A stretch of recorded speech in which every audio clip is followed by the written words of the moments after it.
desde INRED. Igual queremos extenderles un cordial saludo a todas las personas que ya se están conectando aquí al Twitter Space, también las personas que nos acompañan aquí como hablantes. También, obviamente para nosotras y nosotros es un gusto compartir estos espacios que nos ayudan también a conocer, a involucrarnos un poco más en estas problemáticas sociales o problemas estructurales que luego han devenido en vulneraciones a los derechos humanos, como es en este caso, y este caso también que ha tenido muchas otras aristas que han complejizado también la situación y las exigencias que tienen las familias, sobre todo de las personas que fallecieron en este hecho. Y justamente considerando que hoy, 1 de marzo, se conmemoran estos 15 años en la búsqueda de verdad, de justicia y memoria por el bombardeo en Angostura, este Twitter Space tiene como finalidad abordar los elementos, varios de estos elementos que se enmarcan en el contexto de lo que sucedió ese 1 de marzo del 2008, que también lo hemos denominado la masacre en Sucumbíos. Algunas de estas aristas abordan o están encaminadas a contextualizar sobre todo los procesos de lucha de las organizaciones, de las y los familiares de las víctimas y la situación actual en la que se encuentra este caso tras estos 15 años de búsqueda de verdad. Por eso tenemos el gusto de compartir este espacio, este Twitter Space, con algunas personas que han trabajado, han seguido el caso y además han tenido alguna experticia en cuanto a lo jurídico respecto a esta particularidad de este caso. Así que igual damos la bienvenida, les invitamos también a que nos den un pequeñito saludo, tanto a Camila Manotas, ella es abogada y monitora de la Clínica de Derecho Internacional Humanitario de la Universidad San Francisco de Quito, sobre casos ante la Corte IDH y la Comisión Interamericana de Derechos Humanos, la CIDH. Igual también damos la bienvenida a Luisa Villasís. Ella es abogada feminista, defensora de derechos humanos, de pueblos indígenas y de la naturaleza. Asimismo, es asesora legal en INRED.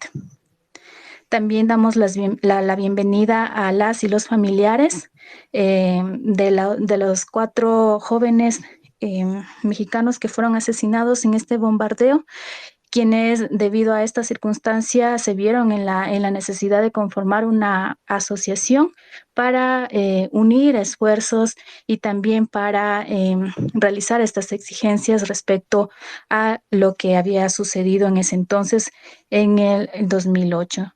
Esta es la Asociación de Padres y Familiares de las Víctimas de Sucumbíos, Ecuador.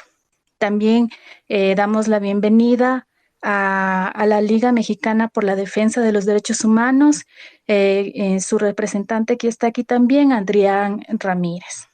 Asimismo, damos la bienvenida a Maura Lorena García, quien es representante de la Fundación Lazos de Dignidad, una organización igual que ha estado acompañando este proceso desde Colombia. También está la organización Colpaz, que igual está haciendo este acompañamiento de los acuerdos de paz desde de Colombia, desde México. Eso es un poco las personas que nos van a acompañar en este momento y nos van a compartir también las experticias, el conocimiento y las experiencias que han tenido durante estos 15 años. Y antes de continuar, también queremos animar a todas las personas, igual que se puedan conectar y compartir también este Twitter Space para ir desarrollando sobre todo estas particularidades. Y una de las cosas también que llama bastante la atención, ¿no? Sí, que se involucró a 3 estados dentro de un caso y donde se podría también aplicar el tema del derecho internacional humanitario, que es uno de los altos estándares internacionales de derechos humanos. Sin embargo, muy poco se ha visto, muy poco se ha hecho o muy poco se ha realizado en cuanto a eso en este caso. Muy bien, igual les podemos dar un poco más de contexto, creo que respecto a lo que pasó.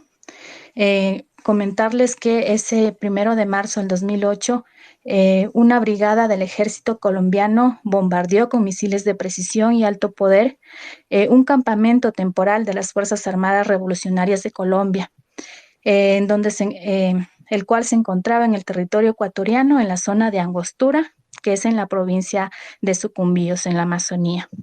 Este ataque dejó como resultado la muerte de 25 personas, entre ellas Soren Avilés, Fernando Franco, Juan González y Verónica Velázquez, quienes eran estudiantes de la Universidad Nacional Autónoma de México, de la UNAM, y quienes junto a Lucía Moret, que es una de las estudiantes sobrevivientes, se encontraba en ese lugar de los hechos para investigar los grupos sociales insurgentes como parte de su tesis de posgrado. Entonces, de ahí nace, ¿no?, la exigencia, sobre todo de las familias de los 4 jóvenes que lamentablemente fallecieron, y también de la familia de Lucía Moret, quien fue la única joven estudiante de México que sobrevivió. Eso es un poco del contexto que le podemos dar respecto a este caso, y obviamente han pasado estos 15 años, ha existido una falta de respuesta, de inoperancia de estos 3 estados, ya que se involucra tanto Colombia, quien es el estado que originó el ataque, Ecuador, que está involucrado respecto a que era el territorio ecuatoriano que estaba también involucrado, y México, debido a que los jóvenes estudiantes eran de allá. Entonces, estos 3 estados debían realizar una adecuada respuesta respecto a esto, ¿no? Eso es un poco más ya un tema político también, de cómo respondieron los estados en cuanto a un bombardeo, ¿no?, en un conflicto armado. Es así que igual queremos escuchar ya de parte de las personas, sobre todo de las familias, al cumplirse estos 15 años también, y al dar todo este contexto de esta complejidad tanto política, social, y cultural también, un poco respecto a cómo se dieron las situaciones después de estos 15 años. También quisiéramos escucharles cómo han atravesado este tiempo y cuáles han sido las respuestas de estos 3 estados a lo largo de los años. Igual, para que nos puedan comentar un poco desde la Asociación de Padres y Familiares de Víctimas de Sucumbío.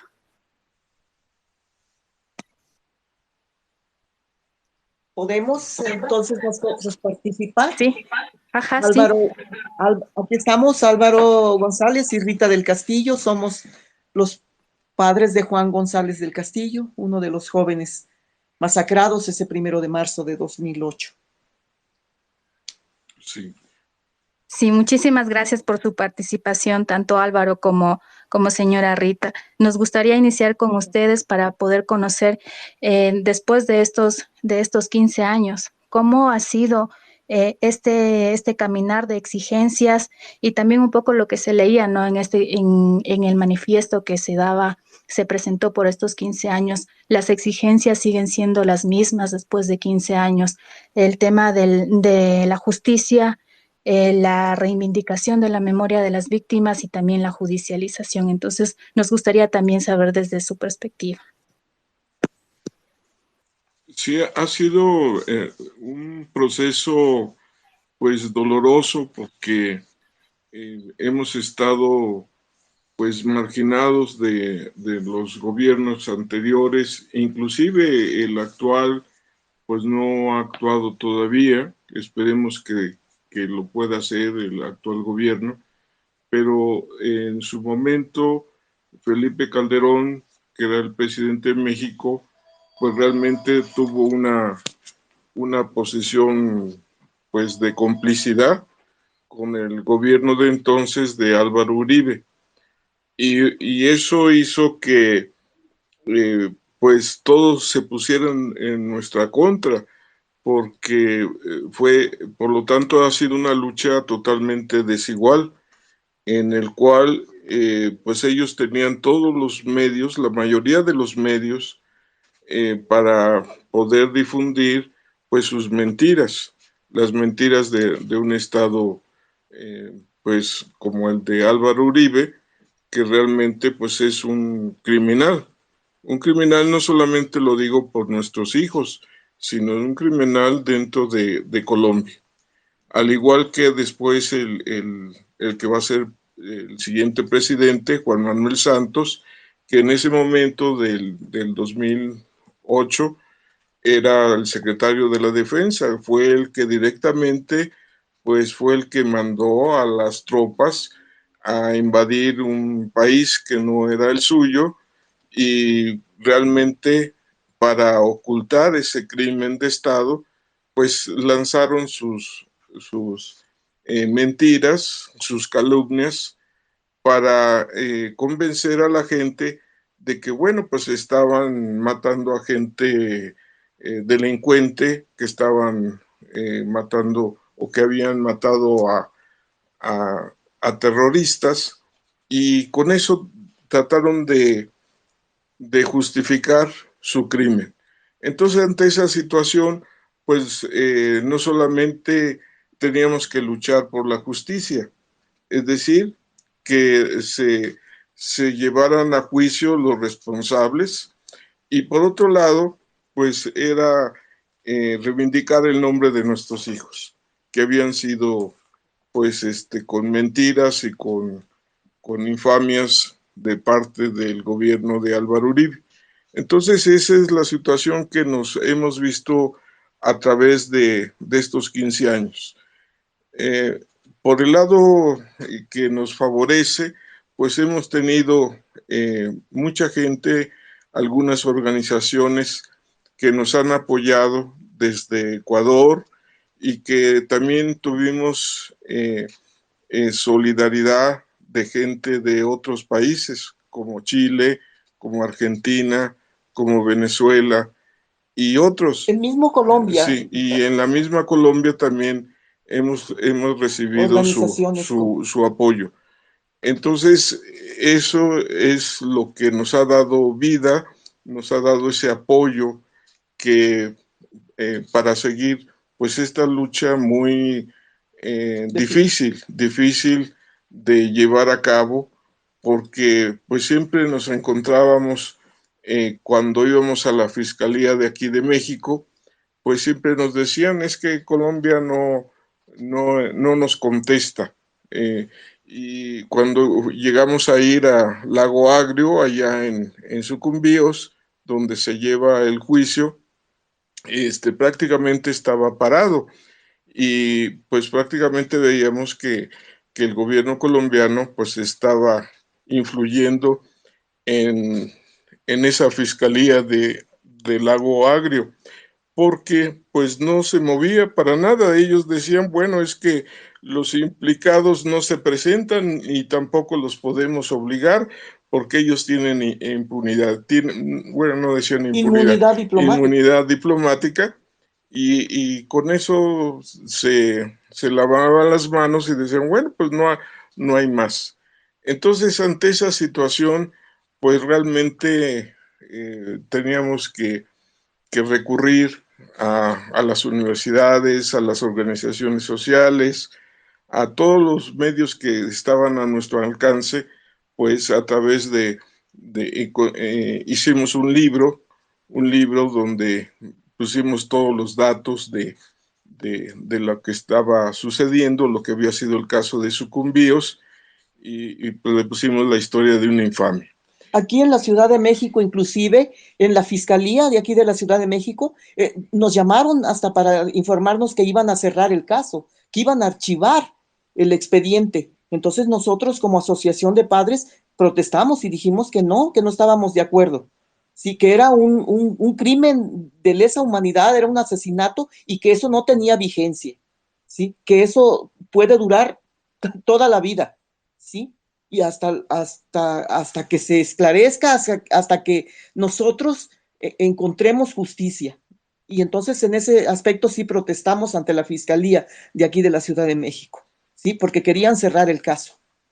Y con muchas trabas que nos ponían. Por ejemplo, no podían entrar a la fiscalía los abogados que nos representaban, si no es que nosotros teníamos que hacer ciertos trámites o que solamente nosotros podíamos entrar. Ver el expediente teníamos que estar en una forma muy incómoda frente al licenciado de ahí de la fiscalía. En realidad no nos permitían fotocopiar ni tomar fotos, en fin, una serie de trabas que todas favorecían pues a los criminales.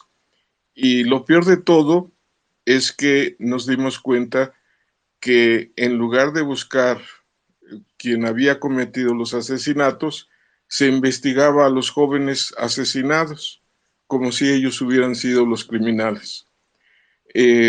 Cuando visitamos en una ocasión la Secretaría de Relaciones Exteriores aquí en México, pues ahí sacaron un expediente y ahí tenían las fotos de nuestros hijos, tenían sus teléfonos intervenidos, con quienes se comunicaban, es decir, estaban siendo investigados las víctimas y no los victimarios. Ese ha sido nuestro batallar en todos estos años pero repito, gracias a la solidaridad de las asociaciones de derechos humanos que nos han apoyado, pues esto ha dado pues el fruto de seguir y de no desmayar en esta lucha. Entonces, después de tantos años, la verdad nosotros como padres, bueno, yo lo veo en lo particular, siento que hoy, después de 15 años, vemos una pequeña luz en la oscuridad y nos da un poco de esperanza, un poco de optimismo nos da como padres el saber de que el nuevo gobierno colombiano del presidente Petro esté interesado en conocer el caso. Inclusive ya pedimos nosotros a través de su cónsul que queremos tener una reunión con él. Al parecer próximamente estará por acá en México, no sabemos, pero pues tiene que venir y nosotros estaremos pidiendo una entrevista con él para que conozca el caso y nos ayude a que se lleve a juicio a los responsables de la masacre de Sucumbíos.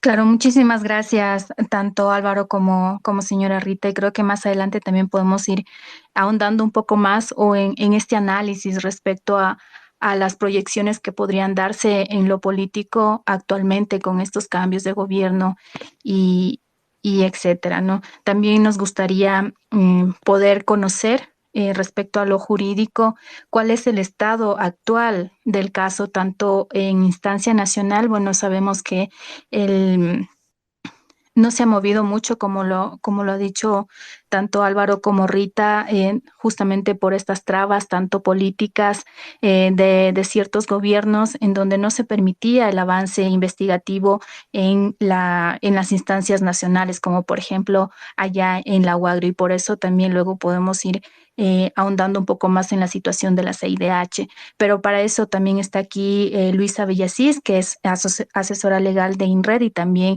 abogada del caso, y nos gustaría como conocer de antemano cuál es la situación particular en cuanto a lo jurídico de este caso.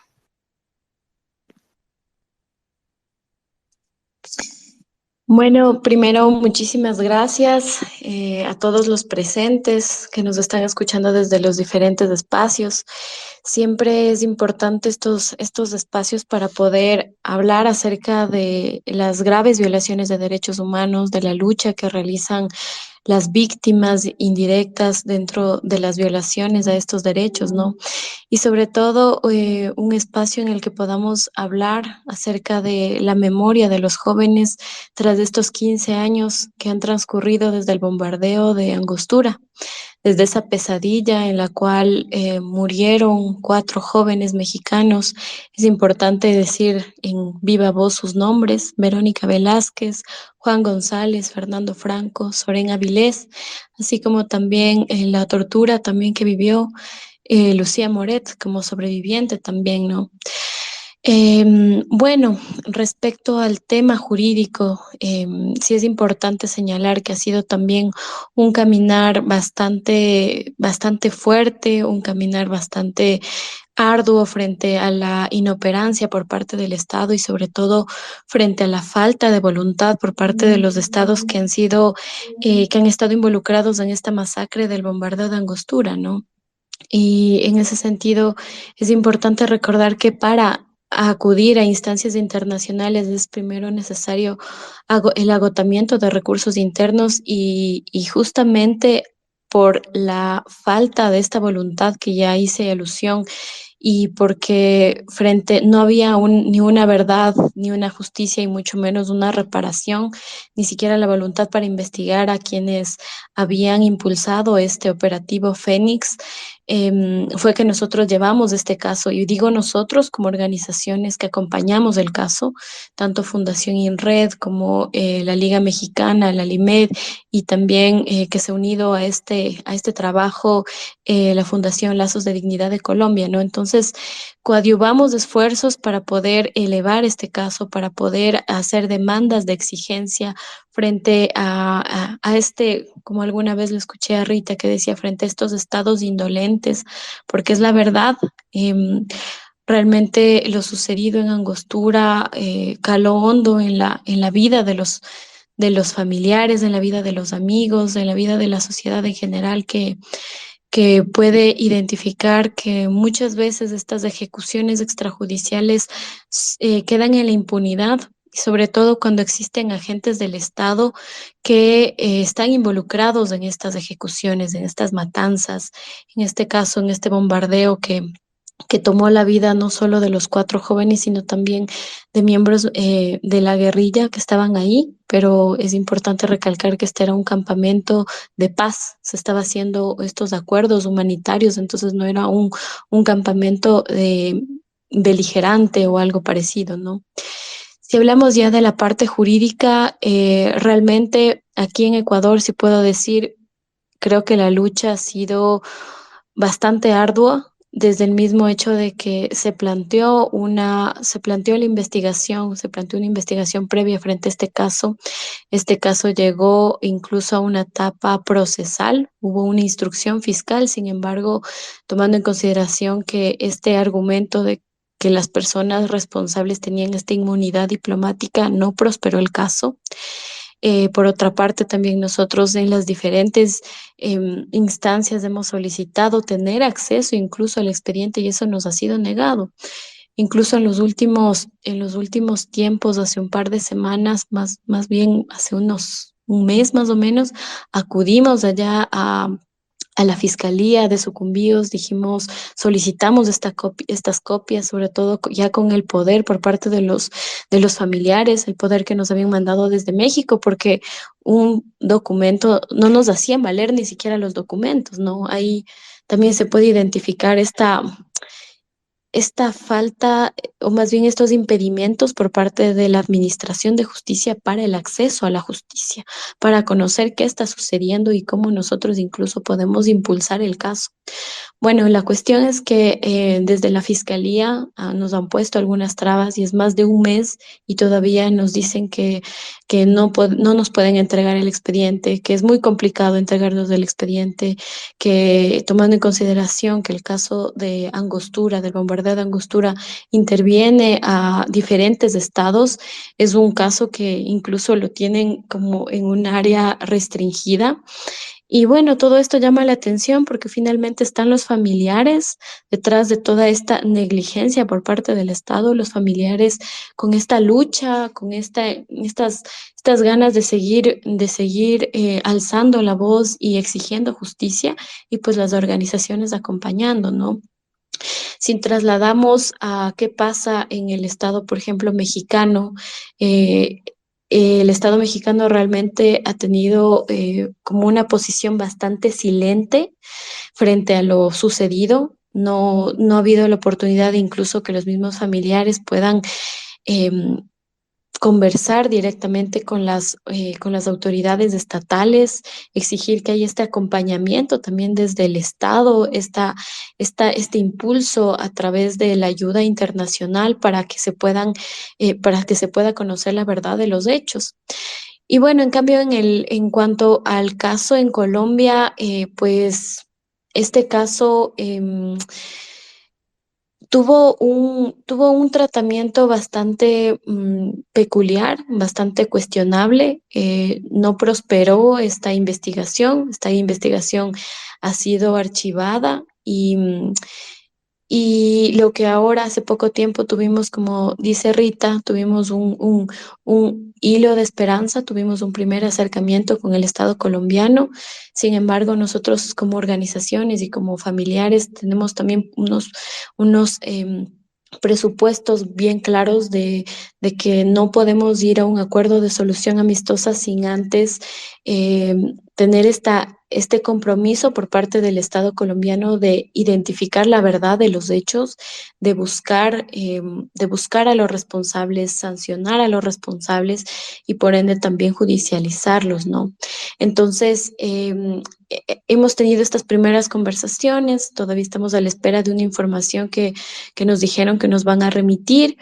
Y bueno, estamos evaluando estas posibilidades. Finalmente, para nosotros como organizaciones, acompañamos a los familiares y buscamos que sobre todo este caso no quede en la impunidad. Aquí traigo como una pequeña línea de tiempo de cómo hemos trabajado en este caso. Bueno, sí es importante identificar que el tema del bombardeo de Angostura ocurrió el 1 de marzo del 2008, por eso la conmemoración de este hecho, ¿no?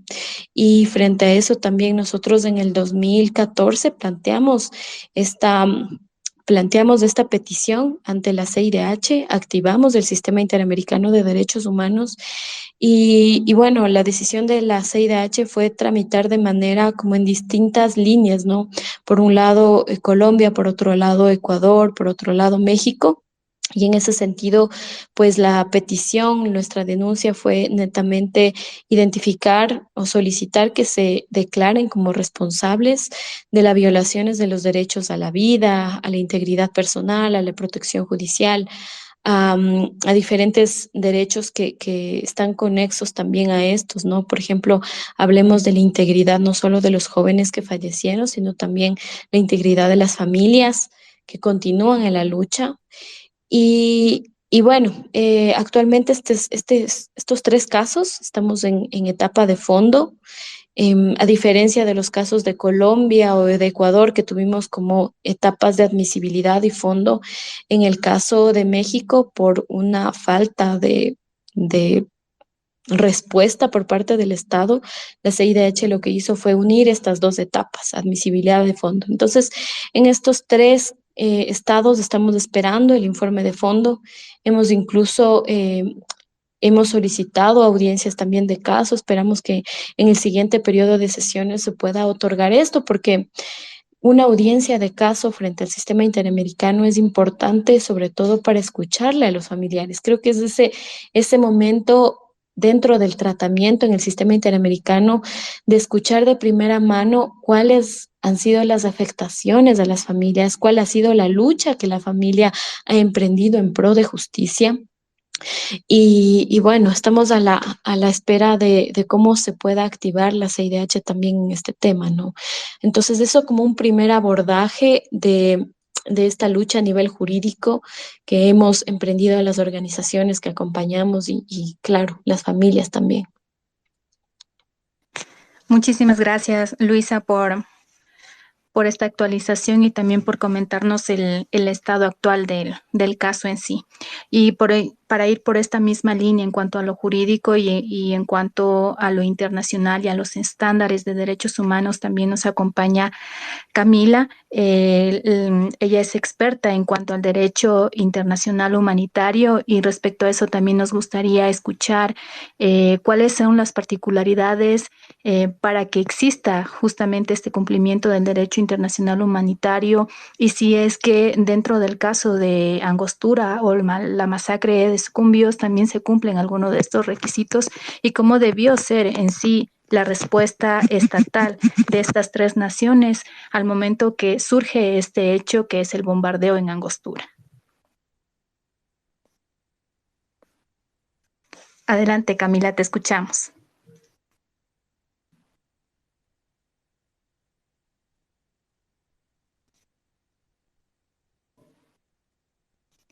No sé si nos escuchas, Camila. Bueno, hasta el momento, hasta que ella pueda acceder al micrófono también, podemos ir avanzando. Justamente el hablar o el encauzar respecto a esta pregunta también era para conocer cuál debió ser la respuesta oportuna en cuanto a lo estatal, en cuanto a lo político. Entonces, más bien igual nos gustaría poder conversar con Adrián, que es representante de la LIMED, de la Liga Mexicana, respecto a esto. ¿Cómo ves la respuesta que existió o la nula respuesta, de ser el caso, en cuanto a la participación estatal de estos tres estados? Bueno, primero darles la bienvenida a todos, nos da mucho gusto tenerlos aquí presentes en este tan importante evento de 15 años.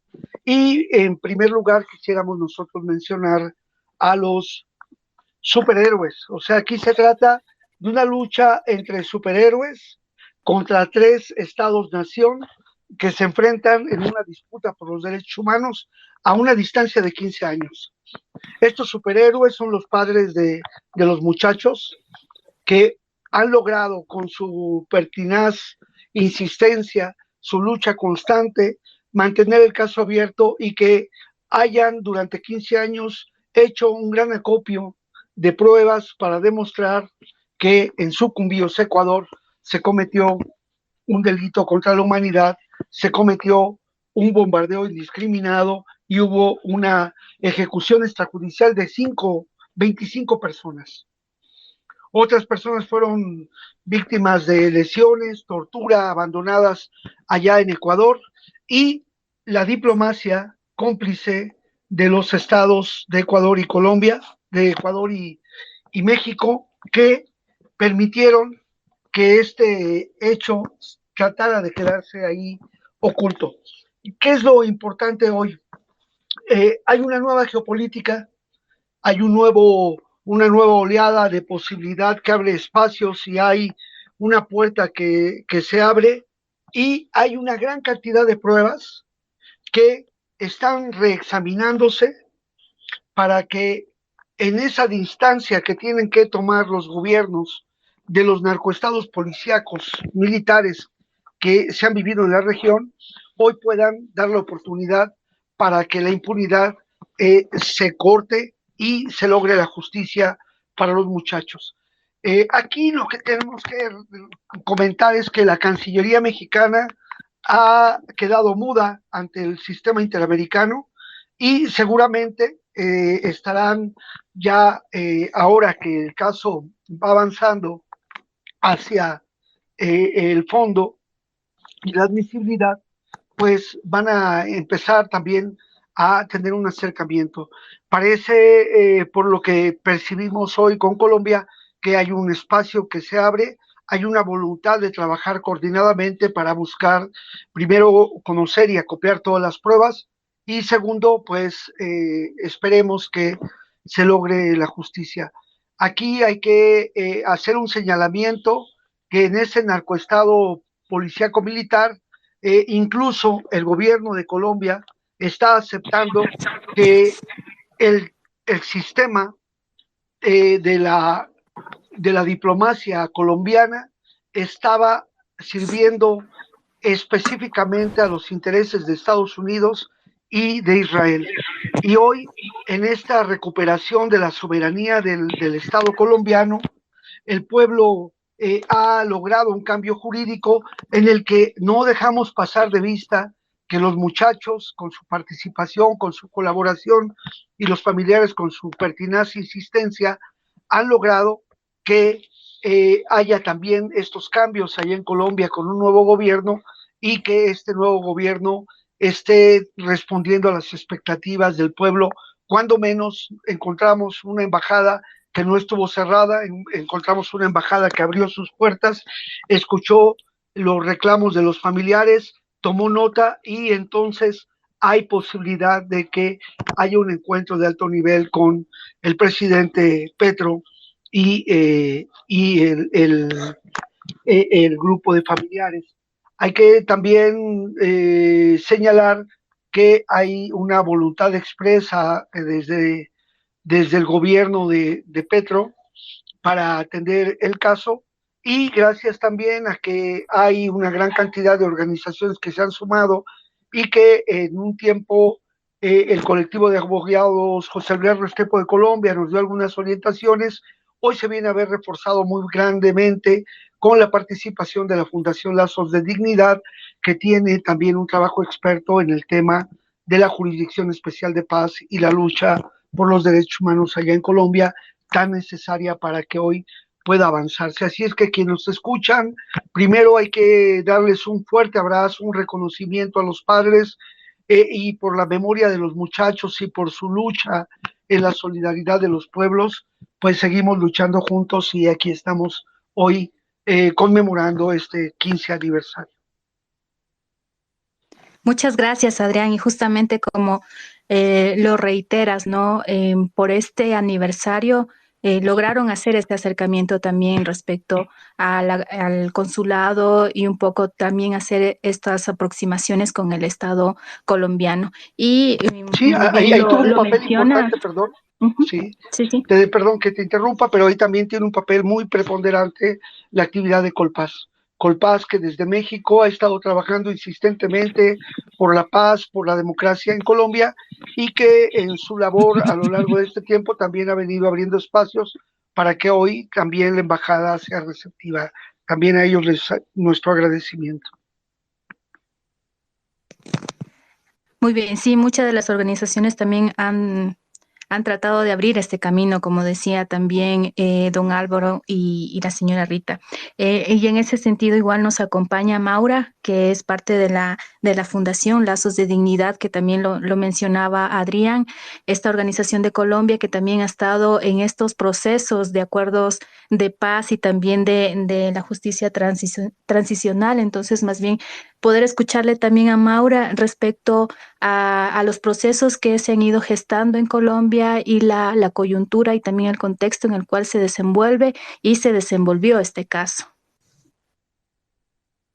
No sé si Maura nos puedes escuchar. Sí, los escucho. ¿Me escuchan bien? Sí. Sí, bueno, adelante. Saludos a todos, en especial a la Asociación de Padres, quienes, por lo que hemos podido evidenciar, llevan años de una ardua lucha de muchas manos exigiendo justicia y realmente pues viendo que ese 1 de marzo del 2008 para ellos debió ser un momento supremamente doloroso y en el que aún tienen la esperanza de encontrar justicia, en que se pueda realmente llegar a esa verdad de qué fue lo que ocurrió, de cómo se dieron realmente las situaciones en las que sus hijos perdieron la vida. Pero en vía de eso, pues desde la Fundación se ha hecho un seguimiento precisamente a un informe que se presentó ante la Jurisdicción Especial para la Paz por parte de miembros de excombatientes e integrantes firmantes del Acuerdo de Paz, precisamente en vía de esos crímenes de guerra y violaciones a los derechos humanos cometidos en ese marco de ese amplio periodo del conflicto armado en el que Colombia estuvo sometida y de la que aún no ha podido en definitiva resolverse.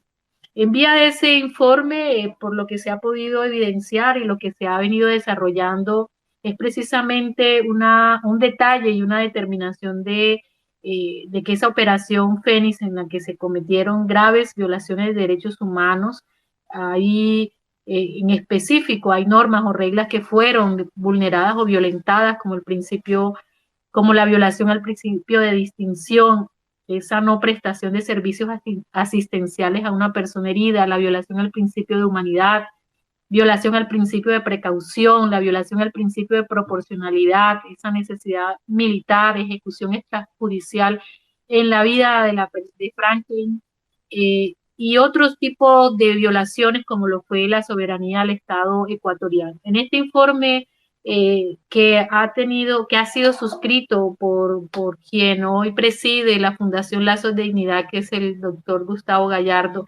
hay en ese detalle de cómo se dieron este tipo de vulneraciones y principios en el marco del derecho internacional humanitario.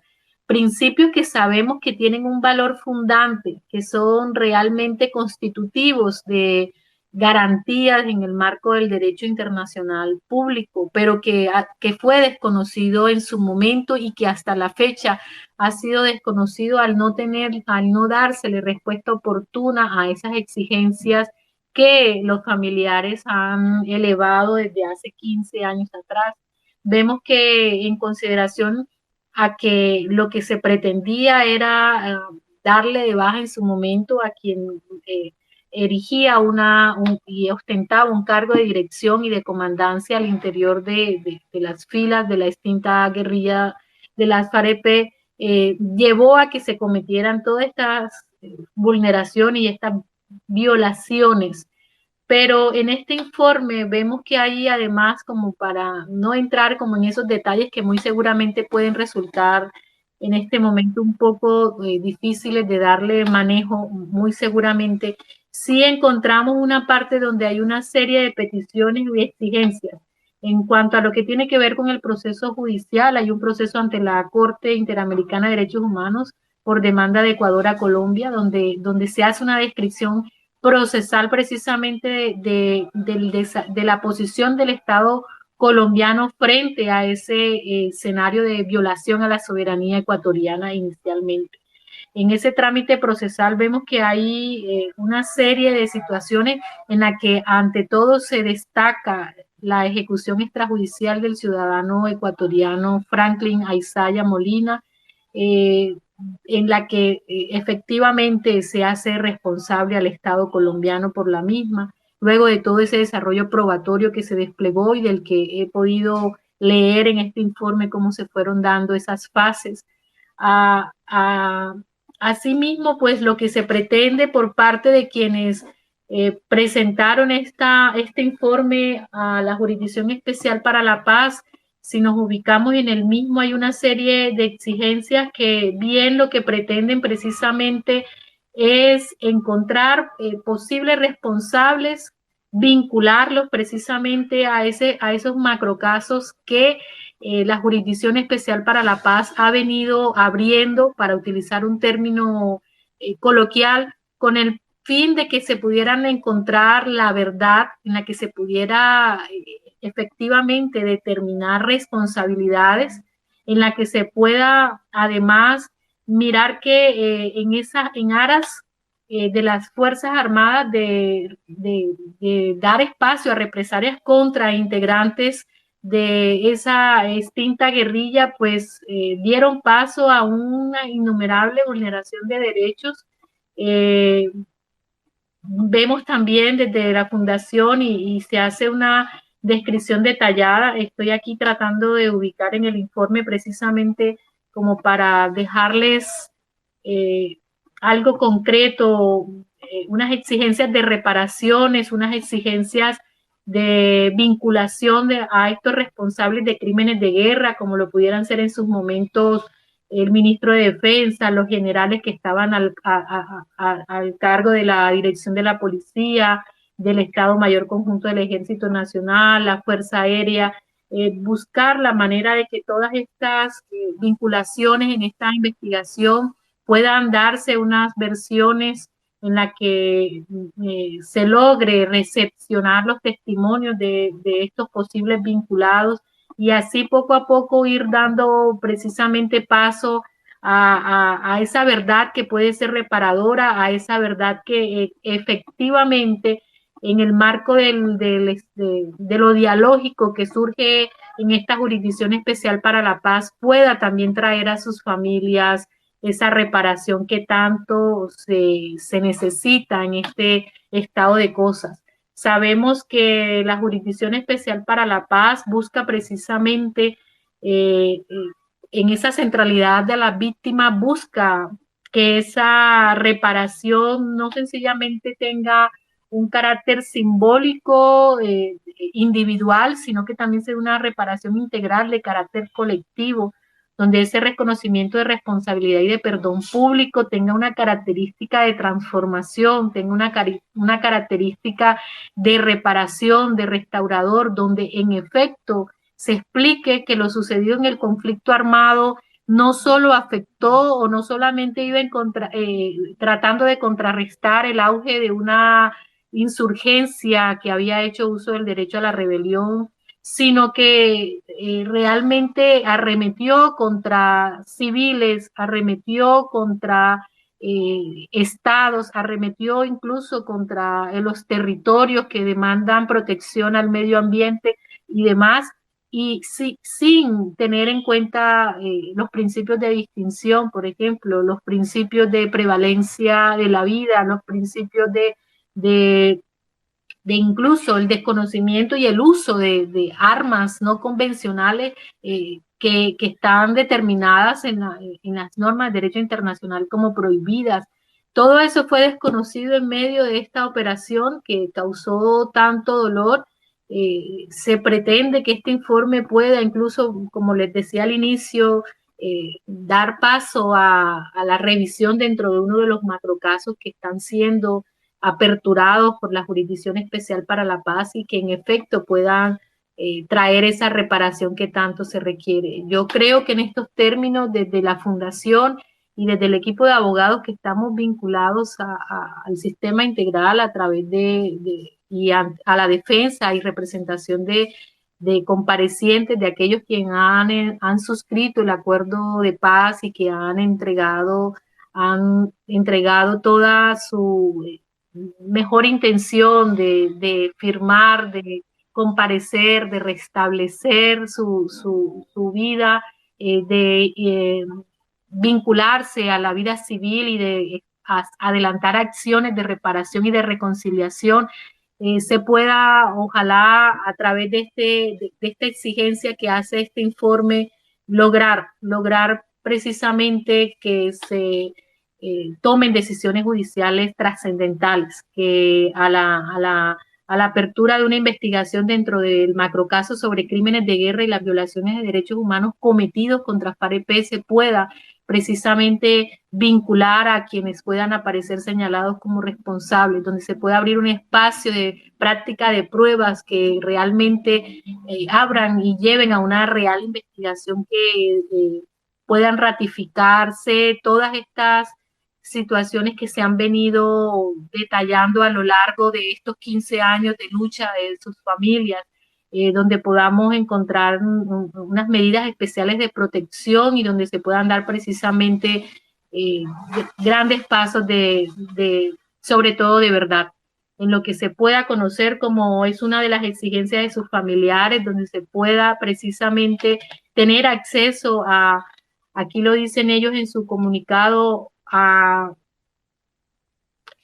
para que se puedan integrar los procesos de judicialización necesarios para garantizar la justicia, que tengan acceso a la verdad de lo que realmente ocurrió ese 1 de marzo, y eso es lo que también se pretende dentro de esta instancia de la Jurisdicción Especial para la Paz, y que muy seguramente desde Lazos, desde la Fundación, vamos a seguir acompañando este proceso en el que todos estamos realmente comprometidos, involucrados y en el que nuevamente les reitero, le damos un abrazo a sus familias sabiendo que no han sido años fáciles, pero en los que esa voluntad de lucha y esa voluntad de restablecer el nombre de sus hijos va a llegar en un momento en el que podamos decir se logró y en el que se pueda decir valió la pena todos estos años. Entonces, es lo que desde la Fundación les puedo aportar a este maravilloso espacio de diálogo en esta noche de conmemoración o de remembranza por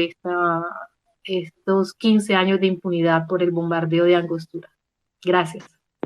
Muchas gracias, Maura, y justamente lo que comentas, ¿no? La importancia de estas sistematizaciones que se reflejan en el informe de la Comisión de la Verdad de allá de Colombia, en donde ya deja pautas respecto a esta sistematicidad en cuanto a a graves violaciones de derechos humanos en el contexto en el que se encuentra de conflictos armados. Y en ese mismo aspecto, en esa misma línea, también queremos escuchar a Camila. Confírmame si nos escuchas.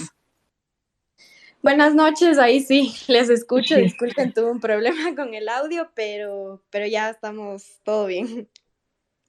Listo, muchísimas gracias, Camila. Ella igual, la abogada experta en cuanto a derecho internacional humanitario, también para que nos pueda dar estas luces respecto a cuáles deberían ser una respuesta eficaz y también la responsabilidad estatal, tanto de México, Ecuador y Colombia, en este contexto de un conflicto armado, de un bombardeo como se realizó en el 2008. Muchas gracias por este espacio, muchas gracias Inred por la invitación. La perspectiva que yo voy a aportar hoy es un poco técnica, es un poco analizar la naturaleza del conflicto que ocurrió el 1 de marzo de 2008 y también la postura, qué tuvo que haber hecho, qué no tuvo que haber hecho el Estado colombiano y ecuatoriano en ese momento frente a los sucesos que ocurrieron. Entonces, en esa línea creo que es importante demarcar un poco la naturaleza de lo que estaba ocurriendo en ese momento. Entendemos que primero en Colombia había un conflicto armado de carácter no internacional entre el Estado colombiano y las Fuerzas Armadas Revolucionarias de Colombia como grupo armado. Sin embargo, esto no era calificado como tal en ese momento. Recordemos que el gobierno de Álvaro Uribe en ese momento y gobiernos anteriores que ya habían vivido el conflicto, nunca catalogaron o nunca reconocieron más bien que existía un conflicto armado no internacional en territorio colombiano. No es sino hasta el gobierno de Juan Manuel Santos que se reconoce que existía un conflicto armado no internacional entre el Estado colombiano y las Fuerzas Armadas Revolucionarias de Colombia. Y esto es muy importante porque no es cualquier reconocimiento.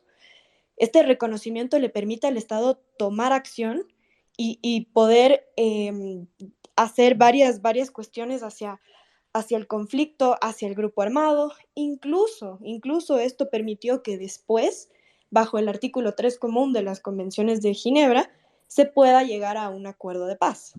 Por eso es muy importante, porque al tú reconocer el conflicto, reconoces a las partes, y entonces en ese momento el grupo armado se vuelve un sujeto del derecho internacional público. Y ahí ya estás hablando y el Estado tiene mucho más mecanismos para reaccionar. Entonces es muy importante. ¿Qué es lo que ocurre entonces con este conflicto armado de carácter no internacional? Lo que pasa es que en cierta parte del territorio, las Fuerzas Armadas Revolucionarias de Colombia ejercían un control efectivo. Es decir, el Estado colombiano no tenía control de ese territorio. Quien estaba ahí y quien actuaba de Estado, básicamente, era este grupo armado. Lo que después sucede es que este conflicto armado de carácter no internacional desborda. Esta no es una característica ni una denominación jurídica per se, es una nueva denominación que se ha estado desarrollando por la Cruz Roja Internacional, pero no está oficializada. Sin embargo, el ejemplo de Angostura es perfecto para poder ilustrar esta nueva denominación que les cuento. Se desborda y, por tanto, cuando el Estado colombiano hace el bombardeo, simultáneamente empiezan a haber dos conflictos. El conflicto preexistente de carácter no internacional, pero ahora además es un conflicto internacional entre los dos estados, entre Colombia y Ecuador. Entonces, con este contexto ya podemos entender un poco más en qué era lo que estaba sucediendo y las posiciones en las que se había puesto los dos estados y el grupo armado. Hay que recordar que el derecho internacional humanitario, como parte del derecho internacional público, coge algunos principios de aquel, pero también tiene los suyos propios, que van transversal a través de toda esta rama del derecho. Por ejemplo, tenemos el principio de distinción, que ya lo había mencionado anteriormente, y este busca que las partes del conflicto siempre distingan entre combatientes y civiles, porque los combatientes, son objetivos militares, y los no combatientes o civiles no son objetivos militares, son objetos civiles. Existe también un principio de precaución que se debe tomar en cuenta cuando uno realiza un ataque. También el principio de proporcionalidad cuando uno va a realizar un ataque, ver si es que el ataque y las ventajas que a mí me da ese ataque son mayores o sobrepasan los daños colaterales que pueden existir. Y bajo esta premisa, yo creo que el Estado colombiano tuvo que haber analizado su ataque antes de realizarlo. Porque lo que se busca realmente, y no hay que olvidarlo, el derecho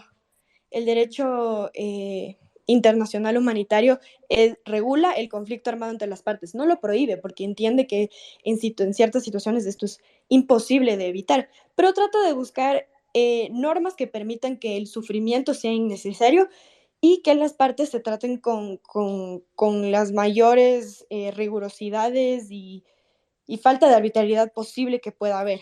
Entonces, en este sentido, el ataque per se no es ilegal. Eso es lo que hay que entender, que el ataque no es ilegal. Porque el Estado colombiano identifica el campamento localizado en Angostura como un objetivo militar. Estos se identifican de acuerdo a su naturaleza, a su ubicación, a su utilidad, a su uso, y por su naturaleza constituía, bajo reglas del derecho internacional humanitario, como un objetivo militar. Sin embargo, aquí hay que tener en cuenta que un objetivo militar tiene que necesariamente otorgarle a la parte que va a hacer el ataque una ventaja militar. Es decir, el Estado colombiano tuvo que haber evaluado: yo ataco este campamento militar donde se encuentra una de las cabecillas más grandes de este grupo armado. ¿Qué ventaja me va a otorgar eso a mí? Y yo creo que el análisis falló ahí un poco porque evidentemente ese ataque no iba a acabar con el conflicto. Iba a debilitar al grupo armado, sí, pero no iba a poner un fin al conflicto. Entonces ahí es un poco el análisis que tiene que llevar la parte que está atacando, cosa que no creo que se tomó muy en cuenta en este momento, considerando que también esto no es una operación que ocurrió o que se llevó in situ porque recibieron una información y pudieron llevarlo a cabo en ese momento.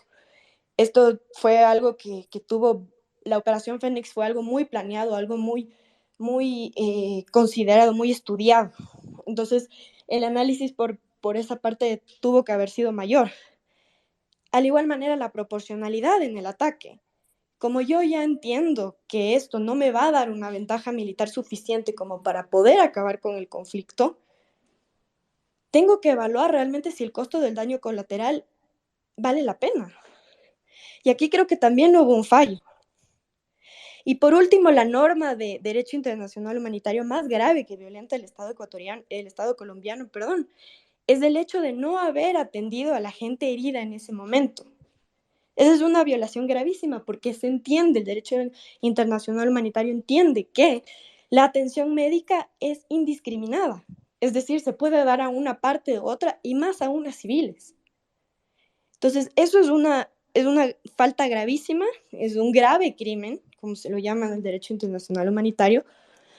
Lastimosamente, esta rama del derecho no tiene las herramientas para poder juzgar cuando estas graves violaciones ocurren, y para eso tiene varias instancias a las que puede recurrir. El derecho internacional humanitario tiene una relación muy amplia y muy estrecha con los derechos humanos, por lo que la Corte Interamericana ha dicho varias veces, por ejemplo, en el caso de la masacre de Santo Domingo, que a pesar de que se encuentren en un contexto de conflicto armado, los derechos humanos rigen todavía. No de la misma manera, no con la misma rigidez, pero ahí están presentes y las partes deben respetarlos. Por tanto, la Corte Interamericana sí puede tratar casos que involucren al derecho internacional humanitario. Otra de las instancias en las que se puede tomar acción es frente a la Corte Penal Internacional. Y si vemos el Estatuto de Roma, ahí se configuran 4 delitos, especialmente crímenes de guerra que ocurren o que pueden ocurrir dentro del contexto de un conflicto armado. Entonces, ahí hay esa negligencia por parte del Estado colombiano que tuvo que haber asistido a las personas heridas en ese momento. Recordemos que el derecho internacional humanitario responde como es una respuesta a la gravedad, a los efectos tan grasos que vivió el mundo frente a la Segunda Guerra Mundial. Entonces, con motivo, con ansias de no querer repetir tal atrocidad que causó a todas las partes de la guerra, es que se incluye este tipo de prevenciones, este tipo de consideraciones que deben tener las partes del conflicto. Por último, yo quiero mencionar un poco la aplicación territorial de los derechos humanos y el derecho internacional humanitario, porque ahí va también un poco el análisis frente al Estado ecuatoriano. Tradicionalmente, la aplicación de los derechos humanos es territorial. Se entiende que el Estado en el cual ocurre la violación de derechos humanos es responsable porque tiene control y jurisdicción sobre su territorio. Entonces ese Estado sería el responsable. En este caso entenderíamos que Ecuador sería responsable por las violaciones de derechos humanos que ocurrieron en ese momento. Sin embargo, hay una nueva noción de la doctrina, no tan nueva, pero que no es completamente aceptada, sobre la extraterritorialidad de los derechos humanos y cuándo pueden aplicarse.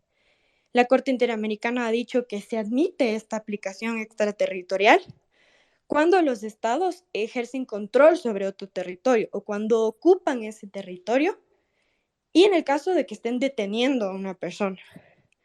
En el caso de ocupación, para ilustrar un poquito más, podemos ver el caso de Azerbaiyán o el caso de Rusia en Ucrania. Entonces ahí sería más bien el garante de derechos humanos, ese poder que está ocupando un territorio ajeno. Y en cambio, la aplicación territorial del derecho internacional humanitario no tiene límites, porque justamente se entiende que la evaluación del conflicto va a día, es una cuestión muy de facto, muy in situ, que tiene que verse a medida a que vaya desarrollando el conflicto en el territorio. Y puede suceder, como ha sucedido en este caso, que el conflicto cambie de territorio y pase.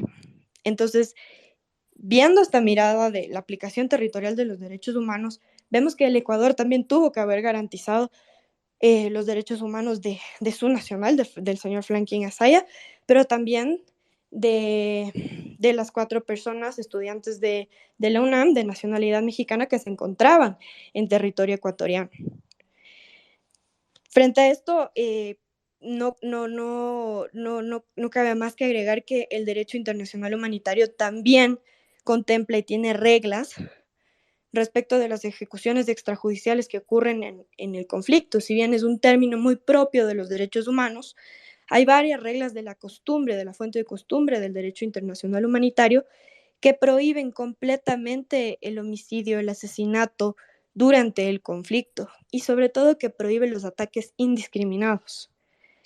Y se ha visto, se ha evaluado por varios expertos en el tema que efectivamente este fue un ataque indiscriminado, porque no se midió y no se consideró el daño colateral tan grande que iba a tener y que evidentemente no le otorgó la ventaja militar que el Estado colombiano pretendía querer. Por eso creo que ahí hay varias cuestiones que pudieron haberse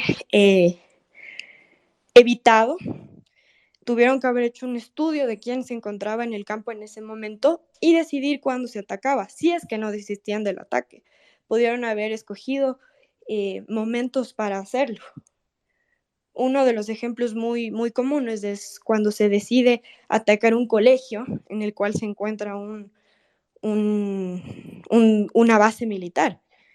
La otra parte o un grupo armado, por ejemplo, ha tomado el colegio como base y la contraparte, digamos que en este caso es el Estado, quiere atacar ese centro de mando porque entiende que sería una baja para el conflicto y una posible terminación. ¿Y qué medidas puede tomar el Estado para atacar sin tener un costo, un daño colateral tan amplio? Puede decidir atacar durante la noche o fuera de horario escolar.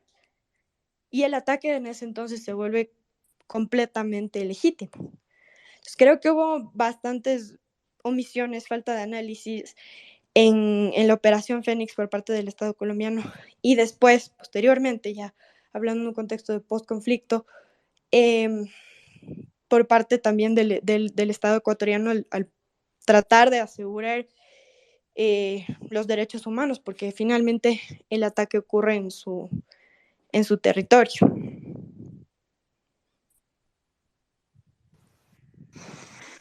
Muchas gracias, Camila, por la explicación también.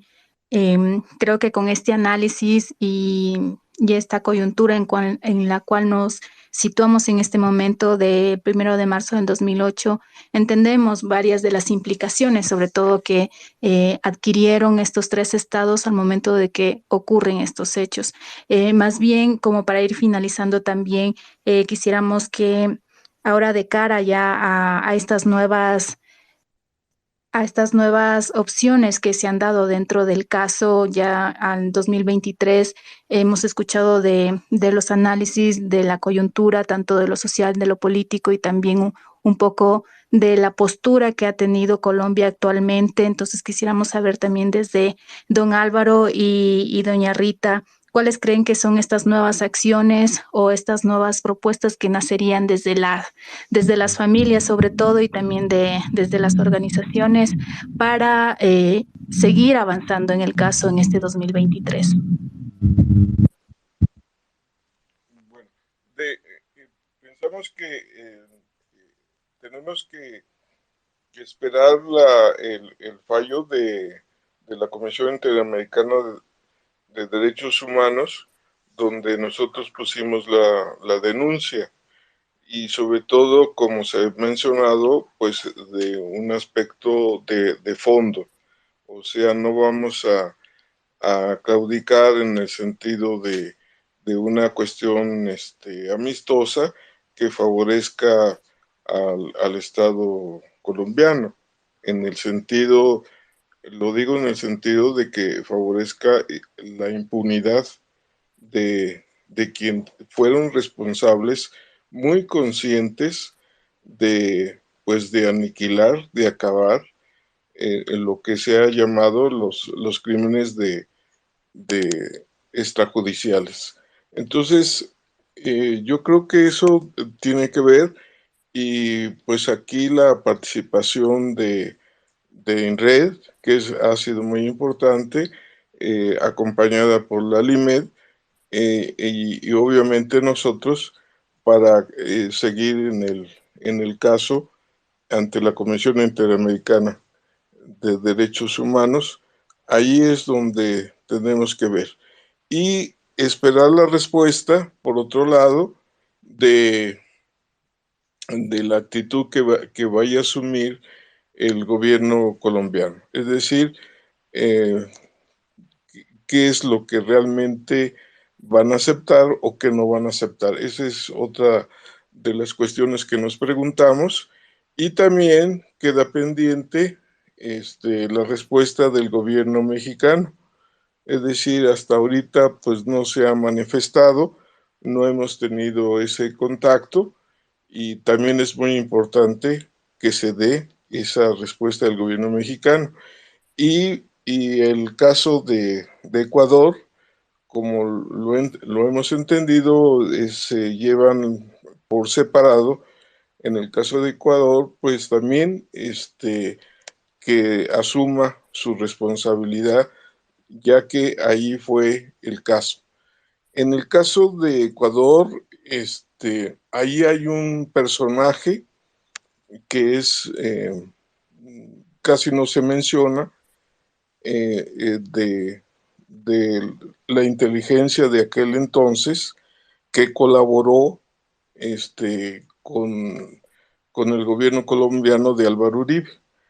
Esa es otra cuestión, porque inclusive cuando se rescató a Lucía Moret, hubo militares de inteligencia ecuatorianos que la interrogaron de una manera bárbara, porque la estaban curando no era el momento para hacer preguntas, entonces fue así como un interrogatorio muy forzado, que obviamente correspondía a los intereses de Colombia en ese momento. Entonces ahí también hay responsabilidad de tortura inclusive del gobierno colombiano, de esos agentes, perdón, del gobierno ecuatoriano, que en ese momento pues actuaron contra Lucía Moret. Y repito, ellos también facilitaron mucho estos personajes de inteligencia que estuvieron ajenos al gobierno de Ecuador en ese momento.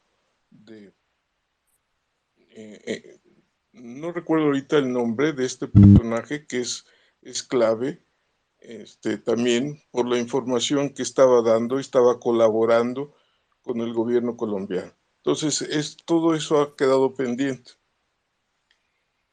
Sí, tenemos que repasar un poquito los hechos.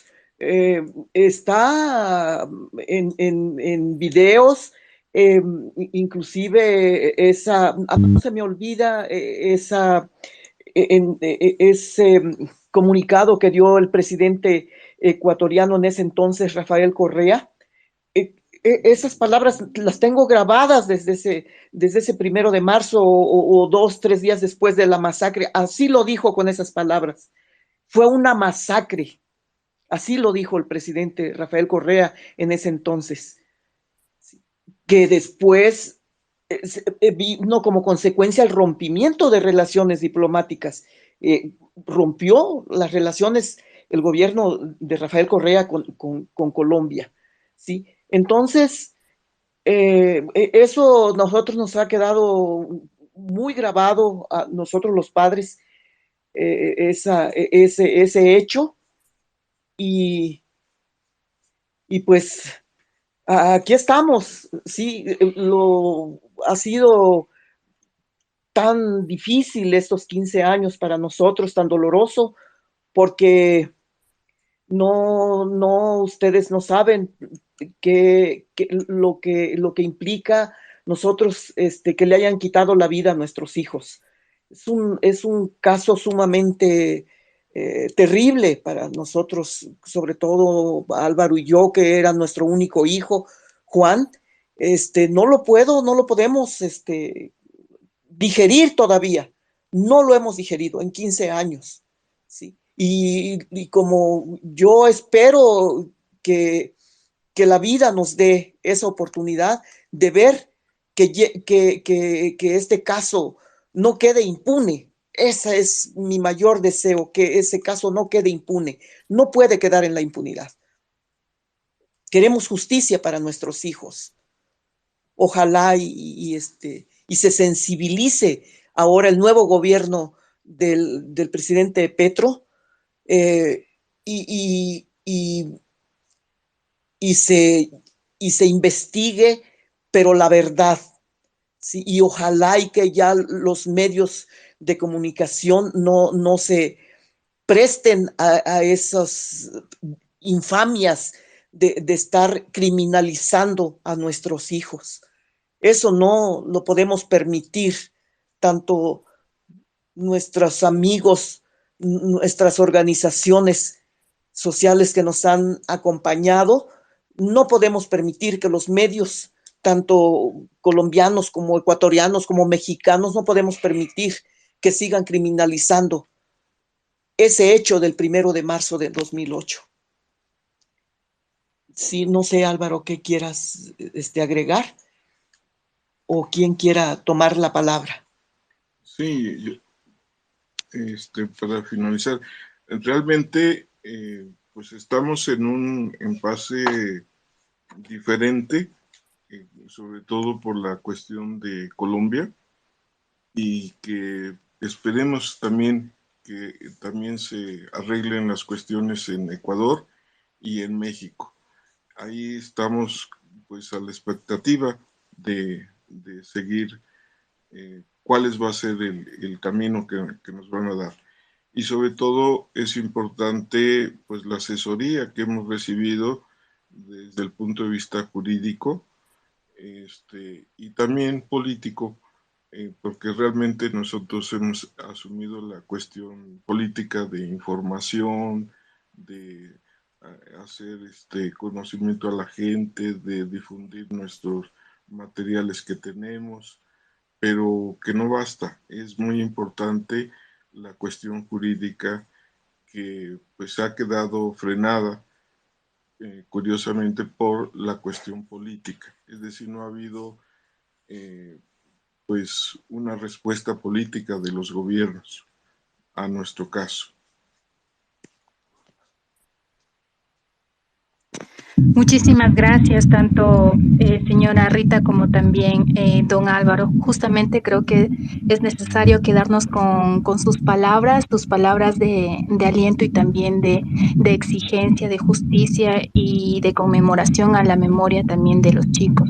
Recordemos Soren, Fernando, Juan y Verónica, quienes fallecieron, lamentablemente fueron asesinados en este bombardeo en Angostura, y también recordemos a Lucía Moret, que también era parte del grupo de los estudiantes mexicanos.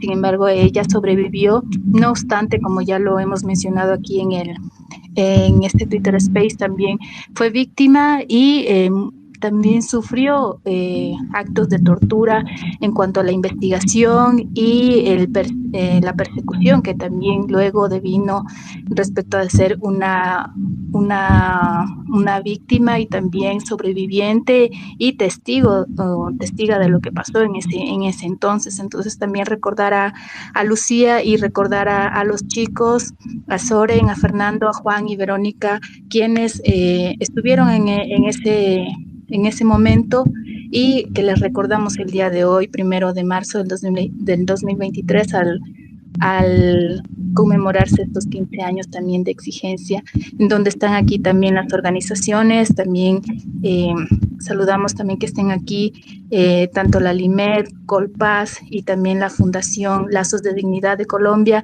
quienes han ido acompañando también a las familias de la asociación y también a las personas que se conectaron y están hasta el momento escuchando las exigencias y también un poco la experticia y experiencias y sobre todo los sentires también en estos 15 años de lucha, de exigencia, en las cuales han tenido que atravesar muchas cosas, como ya nos han contado el día de hoy, tanto doña Rita como don Álvaro, en representación de las familias también que están en este espacio. Así que muchísimas gracias, y más bien si alguien más quiere decir algo cortito, bienvenido, si no, para ya cerrar este espacio de diálogo y de conversación.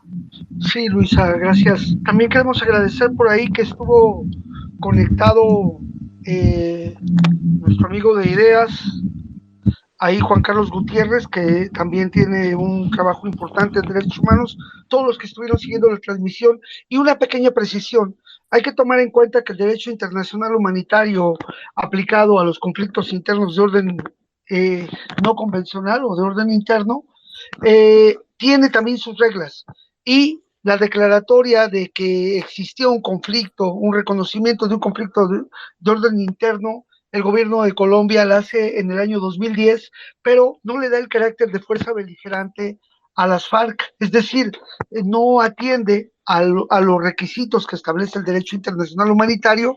Y hay que tomar en cuenta que en lo que hoy se sabe por las mismas comunicaciones que revela el Estado colombiano, el operativo Fénix les llevó 2 años prepararlo. Sabían que no era un campamento beligerante, sabían que era un campamento de distensión aceptado por los gobiernos de Colombia, de Ecuador, de Suiza y de otros gobiernos de la Unión Europea que estaban interesados en lograr un acuerdo humanitario. Supieron que en el campamento entraban y salían diplomáticos, periodistas, políticos que estaban precisamente buscando este intercambio de prisioneros políticos y personas retenidas por las FARC, entre ellas Ingrid Betancourt, y esa situación fue aprovechada por el gobierno de Colombia, que no atendió de ninguna manera lo que son las normas de la regla, las normas de la guerra, del derecho internacional humanitario. bombardeó primero el campamento, luego vehículos artillados, aerotransportados, helicópteros, ametrallaron el lugar y después en tierra varios de las personas que estaban todavía vivas fueron ejecutadas extrajudicialmente. Murieron 25 personas. Ellos reconocen que el operativo Fénix fue para dar de baja a alias Raúl Reyes y los integrantes del Frente 48 de las FARC, y desde las especulaciones que nosotros tenemos, esta situación tuvo conocimiento el gobierno de México, a quienes seguramente se les enteró que en el campamento se encontraban personas mexicanas, porque sabían también que el día anterior habían estado una delegación de estudiantes chilenos, porque este momento histórico en Ecuador se había desarrollado la cumbre de los pueblos, la cumbre bolivariana de los pueblos, y que habían estado yendo y viniendo delegaciones a ese campamento. Supieron y actuaron de manera deliberada para lo que ellos llamaron dar de baja, es decir, ejecutar, asesinar. En ningún momento fue para detener, y por lo tanto los manuales de uso de la fuerza y todos los principios que con ello llevan no fueron respetados. Por eso hasta estamos ante un delito contra la humanidad que no puede tener ni inmunidad diplomática, ni amnistía, ni tampoco asilo, y por lo tanto exigimos que la colaboración hoy que se puede dar entre los gobiernos de México, Ecuador y Colombia logren llevar a buen puerto este tan importante reclamo a 15 años. Para todos ustedes, nuestro gran abrazo, les agradecemos mucho que nos hayan seguido en la transmisión, que compartan este podcast y lo sigan también haciendo comentarios para que estén pendientes y acompañando las siguientes transmisiones que se harán respecto al seguimiento del programa. Hay una posibilidad que se abre real para tener un encuentro con el presidente Petro en próximos días, por lo tanto estaremos al pendiente. Muchísimas gracias. Nuestro reconocimiento al equipo de INRED, de Lazos de Dignidad, a Colpaz y a todas las organizaciones que nos han estado acompañando, y sobre todo a los padres de los muchachos y a los muchachos por su ejemplo y por su lucha. Muchas gracias. Gracias a ti, Adrián. No sé si alguien más tendría una intervención cortita como para ya ir cerrando. Sí, bueno, yo solo quisiera terminar este conversatorio, esta mesa de sentires, como lo había dicho Julie, primero dándoles un abrazo muy fuerte a todos los familiares, a pesar de que haya pasado estos 15 años de lucha continua. Yo algo que admiro es esa perseverancia y esa fortaleza que tienen los padres, las madres, los hermanos. Es algo que también a nosotros como defensores y defensoras de derechos humanos es lo que nos mueve, ¿no? Ese amor a las víctimas, ese amor hacia la justicia y hacia la verdad. Y solo desearles mucha fuerza en este caminar, y también agradecer a todas las personas que estuvieron escuchándonos desde los diferentes espacios, a todos los defensores y defensoras de derechos humanos que estamos al pie de la lucha. Y pues esa sería mi intervención. Un abrazo para todos. Bueno, muy bien, muchísimas gracias. Igual reiterar otra vez el agradecimiento a las personas que estuvieron compartiendo la palabra el día de hoy aquí en este Twitter Space, tanto a don Álvaro, doña Rita, también a Adrián, Luisa, Camila, Maura y a todas las personas que estuvieron aquí escuchando las intervenciones. Así que muchísimas gracias. Va a ser para una próxima ocasión también estos espacios de diálogo. Cualquier duda, comentario, igual puedan compartir este Twitter Space y también seguir las acciones que estamos realizando por estos 15 años y también por otros casos a través de nuestras redes sociales. Igual nos pueden encontrar en Twitter como INRED1 y también en las otras organizaciones que están dentro del acompañamiento de estas activaciones. Mi nombre es Julie Gaona, soy parte del equipo de comunicación de INRED y ha sido un gusto compartir este espacio con todas ustedes. Muchísimas gracias. Hasta la próxima.